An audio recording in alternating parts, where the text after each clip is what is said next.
So today we are here with Ronan Perceval, who is the MD of Phorest. I've known Ronan for quite a few years now, from when it was a small company, and now obviously, wow, it's grown to such a size, hasn't it?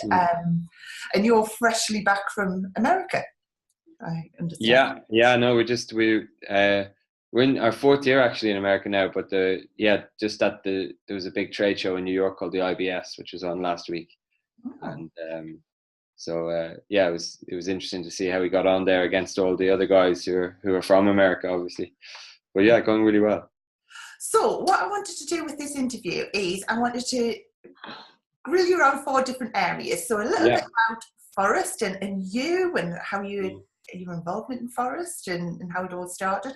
Then a little bit about what your biggest takeaway has been from being in business. Then obviously GDPR, you guys have been massively involved with all the GDPR. So we're covering it from lots of different angles in the Beauty Directors Club, like from the legal side and things as well. And then the last thing I wanted to cover was your 5 biggest tips or things that you see that makes a fantastic salon, because you're seeing it from a bird's eye view. So if that's all right with you, let's go. Absolutely. So Phorest, is it? When I first knew Phorest, it was just you and a few guys. So what's your background and how did Phorest start, first of all? So we started as a software when I was just out of college, for software for any small business to do appointment reminders. And that's all it did. You just put your appointment in, the phone number, and it sent a reminder. And it was to help, any sort of small to medium business with the problem of no-shows. And what happened was we actually ended up with maybe about 20 clients, which wasn't too bad, but none of them were the same. Like, we had a restaurant, we had a doctor, we had a dentist, we had a cherry picker company, we had a restaurant. So we didn't actually end up getting any traction. Like, nobody would recommend us to anyone else because they were all in different businesses, if that makes sense. Yeah. And we realized we needed to focus on one of these areas. And so we actually initially thought about doing dentistry, because I didn't know anything about salons, so I hadn't even, thought about it really. But a friend of Jamie, who was the person who co-founded the business with me, his girlfriend at the time owned a salon in Dublin. And I actually ended up going to work there as a receptionist while I was waiting to get an opportunity to work in the dentist. And I never looked back. I ended up working there for about 6 months, and Phorest really started then. And so look, I really fell in love with the industry. I'd never really walked into a salon before, so I didn't, I'd never, I'd been in the barber or whatever to get my hair cut, but I'd never really, taken the salon industry in, if that makes sense. What a great. But then working there, obviously you get a real insight or bird's eye view and the challenges that the salon owner has, because at the front desk, everything goes through the front desk, where it's all the clients, but all the business problems as well, and dealing with staff and everything. It's all kind of revolves around the front desk in some way. And Tina worked a column herself, which is obviously really typical in a salon. And so a lot of the time, after I'd been there a while, a lot of the management was just kind of left, and nobody was doing it. So I had to, take on board, like, if we needed to do some marketing to get busier or something like that. But 2 things struck me from that, which kind of changed the course of, say, our company. And one of them was that I personally fell in love with the industry, because it was one of the few places where people are really happy to come into a business.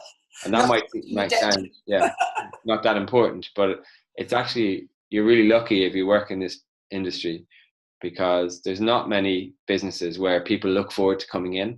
And I can tell you, a dentist is the opposite anyway, for a start. And the second thing is, I realized that there was a huge opportunity as well to help people like Tina get more customers back through the door, through using the software. And that hadn't been really done at that point. This is maybe 12 or 13 years ago. Is that so long ago?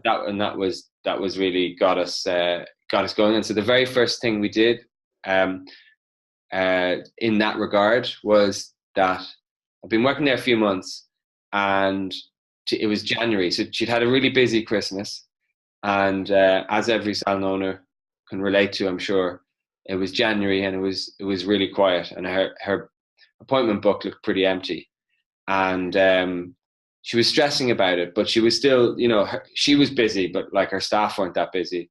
And so she was off. She was a beauty therapist, so she was off in the treatment room and stuff, and so she's never really getting a chance to tackle the problem, the fact that she was empty, because she was too busy with her own clients, if that makes sense. And we were sitting there, or I was there, and was just like, well, we have all these phone numbers on the system. And this may seem really obvious now, but at that point, nobody had ever sent a text message promotion before, ever, anywhere in the world in a salon. So it wasn't obvious at that time. And we were like, we have all these phone numbers. We had maybe 1,000 phone numbers collected from doing the appointment reminders. Why don't we send out a promotion to those 1,000 people? And that's what we did. And I just said, look, I'll send this message. And Tina sort of came out of the treatment room, told me what to charge the customer. The customer left, and I said, Tina, shall we send this message? And she said, look, go for it. And then just went back into the treatment room. And so I luckily, she hadn't properly read it, but I sent it off anyway. And we thought we might get a few phone calls. Any phone call would be good, right? Yeah. But the phone didn't stop ringing for about 2 days. Wow. And she ended up getting all her staff fully booked for just under 4 weeks. And this was in mid-January. So you can imagine what difference that made. Yeah. And it was that moment when we realized, wow, we can really help. Yeah. Actually get our clients back in more often, into the salon using technology. And it was a really great feeling. And it was also that kind of idea about, this could be a real business. So that was actually the very first text message promotion ever in a salon anywhere in the world. So that was kind of our first kind of claim to fame, I suppose. Yeah.